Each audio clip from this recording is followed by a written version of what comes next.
Welcome to channel. In this video I'm going to show you how to unblock someone on Snapchat app. Let's start. At first you have to open your Snapchat app, and after that tap on the chats and then tap on your profile.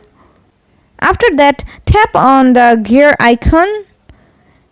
In here you'll find a lot of options. After that scroll down and under account actions you will find blocked.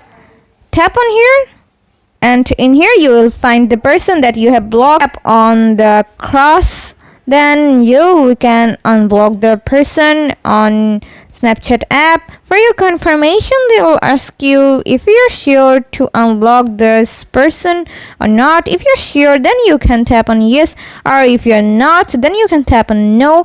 So I want to unblock the person. For example, I am going to tap on yes, and this is how you can unblock someone on Snapchat app. See how easy it is? We put lots of effort every day through videos to make your life better. If it helps, please subscribe and like. Until next time, bye bye.